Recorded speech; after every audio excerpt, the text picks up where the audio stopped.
Chapitre 6 – Le théâtre de marionnettes.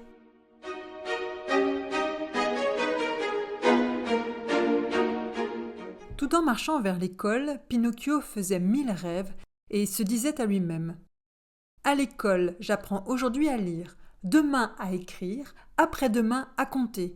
Grâce à ça, je gagnerai beaucoup d'argent et je pourrai acheter un beau manteau à mon papa. » Soudain, Pinocchio entendit au loin les coups sourds d'une grosse caisse. Boum, boum, boum. Il s'arrêta pour écouter. La musique arrivait depuis une longue route qui croisait la sienne et qui conduisait à un petit village au bord de la mer.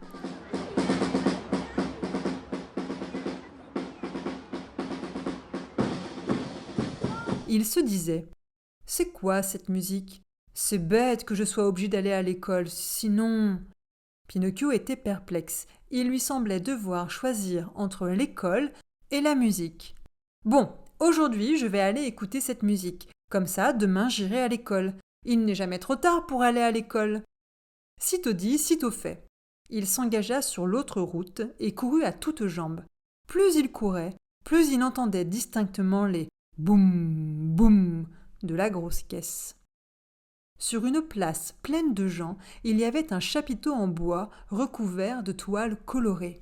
« Dis, c'est quoi cette grosse baraque là ?» demanda Pinocchio à un garçon du village. « Lis, c'est écrit et tu sauras, » dit le garçon. « Je la lirai bien, mais aujourd'hui je ne sais pas encore lire, » répondit Pinocchio. « Anne, alors je vais te la lire. Il est écrit « Grand théâtre de marionnettes ». Le spectacle a commencé il y a longtemps ? Il va bientôt commencer. Combien ça coûte pour le voir ? 4 sous, répondit le garçon.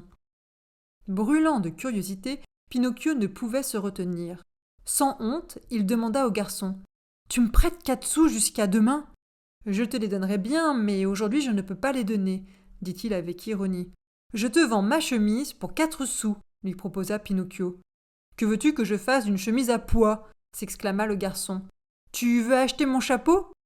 Il est juste bon à allumer le feu. » Pinocchio n'en pouvait plus. Il se retint de faire une dernière offre. Il hésita, puis se décida. « 4 sous pour cet abécédaire tout neuf. »« Je suis un enfant et je n'achète rien aux autres enfants, » répondit le gamin du village, qui était beaucoup plus raisonnable que Pinocchio. « Moi, pour 4 sous, je le prends, » cria un colporteur qui avait entendu leur conversation. Le livre fut vendu sur-le-champ. Et dire que pour acheter cet abécédaire, Geppetto grelottait de froid chez lui en bras de chemise. L'entrée de Pinocchio dans le petit théâtre provoqua un incident comme une petite révolution.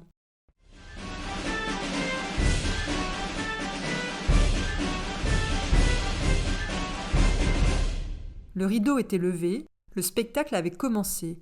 Sur la scène, Arlequin et Polichinelle se querellaient et allaient en découdre à grands coups de bâton. Le public, captivé, riait des 2 marionnettes qui gesticulaient et s'injuriaient comme si elles étaient vivantes. Mais vivant ou pas, Arlequin s'arrêta soudain de jouer. Il se tourna vers le public, montra de la main quelqu'un au fond de la salle et se mit à dire de façon théâtrale « Dieu du ciel, est-ce que je rêve ? Mais non, c'est bien Pinocchio que voilà !»« C'est Pinocchio !» cria Polichinelle. Les têtes des personnages sortirent du décor. « C'est Pinocchio ! C'est Pinocchio !» crièrent en chœur toutes les marionnettes en sortant des coulisses. « C'est notre frère ! Vive Pinocchio !»« Pinocchio !» lui cria Arlequin. « Viens te jeter dans les bras de tes frères en bois !» D'un saut, Pinocchio bondit à travers la salle. D'un autre, il se percha sur la tête du chef d'orchestre et de là, il sauta sur la scène.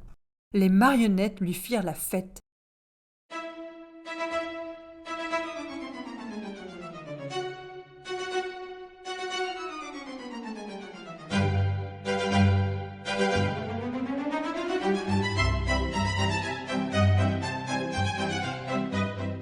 Le spectacle était bouleversant. Mais le public s'impatientait, voyant que la représentation s'arrêtait.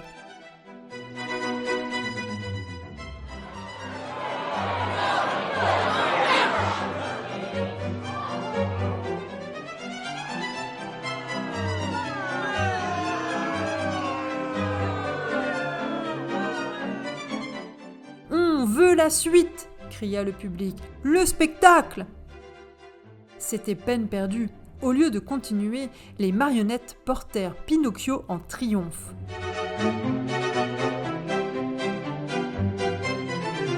C'est alors qu'apparut le marionnettiste.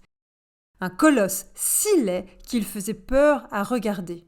Il avait une barbe noire et longue jusqu'au sol, une bouche large comme un four et un fouet.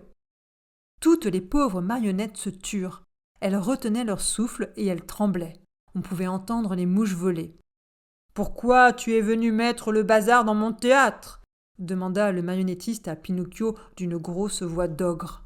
« Ce n'est pas de ma faute, croyez-moi. »« Ça suffit, on réglera nos comptes ce soir. » Le marionnettiste accrocha Pinocchio à un clou. Après le spectacle, il appela Arlequin et Polichinelle dans la cuisine et leur ordonna « Apportez-moi cette marionnette accrochée au clou. Elle est faite d'un bois très sec. Ça fera une belle flambée pour rôtir mon mouton. » Terrorisés par le regard méchant du patron, Arlequin et Polichinelle obéirent.